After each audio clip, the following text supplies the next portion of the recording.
Hi hello friends, welcome back to BJ kitchen heaven. ಎಲ್ಲರೂ ಹೇಗಿದ್ದೀರಾ? ಎಲ್ಲರೂ ಚೆನ್ನಾಗಿದ್ದೀರಾ ಅಂತ ಅಂದ್ಕೊಂಡಿದ್ದೀನಿ. ಸೊ ಇವತ್ತು 2 ಥರ ಸ್ಮೂದಿ ಮಾಡೋದು ತೋರಿಸ್ತಾ ಇದ್ದೀನಿ. ಸೊ ಬನ್ನಿ ನೋಡೋಣ ಹೇಗೆ ಮಾಡೋದು ಅಂತ.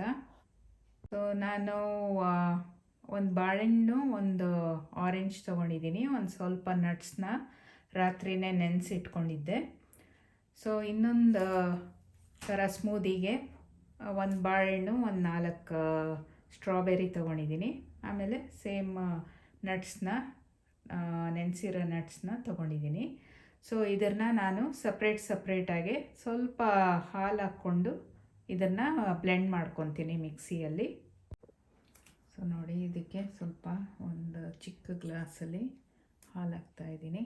ಸೊ ಇದು ಹಾಲು ಬೇಕಾದರೂ ಹಾಕ್ಬೋದು, ಯೋಗಟ್ ಹಾಕ್ಬೋದು, ಅಥವಾ ಜಸ್ಟ್ ಪ್ಲೇನ್ ನೀರಲ್ಲಿ ಕೂಡ ಮಾಡಿಕೊಂಡು ಯು ಕ್ಯಾನ್ ಎಂಜಾಯ್. ಸೊ ಸ್ವಲ್ಪ ನೀರು ಹಾಕ್ತಾಯಿದ್ದೀನಿ, ಒಂದು ಅರ್ಧ ಗ್ಲಾಸ್ ಅಷ್ಟು. ಸೊ ಇದನ್ನು ಬ್ಲೆಂಡ್ ಮಾಡ್ಕೊಳ್ಳೋಣ. ಸೊ ಬಾಳೆಹಣ್ಣು ಆರೆಂಜ್ ಸ್ಮೂದಿ ರೆಡಿಯಾಗಿದೆ. ಸೊ ಈಗ ನಾವು ಸ್ಟ್ರಾಬೆರಿ ಆಮೇಲೆ ಬಾಳೆಹಣ್ಣು ಸ್ಮೂದಿ ಮಾಡೋಣ. ಸೊ ಈಗ ಬಾಳೆಹಣ್ಣು ಆಮೇಲೆ ಸ್ಟ್ರಾಬೆರಿ ಸ್ಮೂದಿ ಮಾಡೋಣ.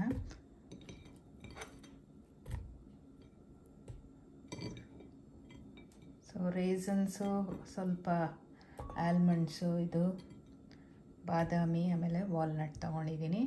ಸೊ ಇದಕ್ಕೆ ಸ್ವಲ್ಪ ಒಂದು ಚಿಕ್ಕ ಗ್ಲಾಸಲ್ಲಿ ಹಾಲು ಹಾಕ್ತಾಯಿದ್ದೀನಿ. ಸ್ವಲ್ಪ ನೀರು ಆ್ಯಡ್ ಮಾಡ್ತಾಯಿದ್ದೀನಿ. ಸೊ ಇದು ನೀರು ಆ್ಯಡ್ ಮಾಡಿದ್ರೆ ಸ್ವಲ್ಪ ಕನ್ಸಿಸ್ಟೆನ್ಸಿ ತೆಳ್ಳಗಿರುತ್ತೆ. ಬರೀ ಹಾಲು ಹಾಕಿದ್ರೆ ಸ್ವಲ್ಪ ಗಟ್ಟಿ ಆಗ್ಬೋದು. ಸೊ ಇದು ನಿಮ್ಗೆ ಹೇಗೆ ಬೇಕೋ ಆ ಥರ ಮಾಡ್ಕೊಬೋದು. ಸೊ ಈಗ ಇದನ್ನು ಸರ್ವ್ ಮಾಡೋಕ್ಕೆ ರೆಡಿ ಇದೆ.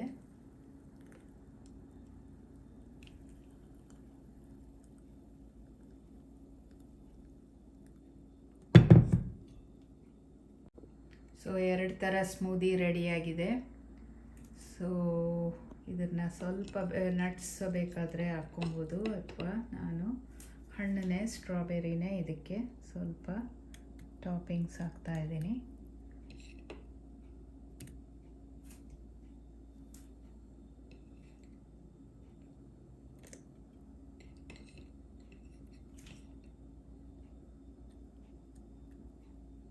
ಸೊ ನೋಡಿದ್ರಲ್ಲ ಎಷ್ಟು ಸೂಪರ್ ಆಗಿದೆ. So it's very refreshing. So ನೀವು ಟ್ರೈ ಮಾಡಿ.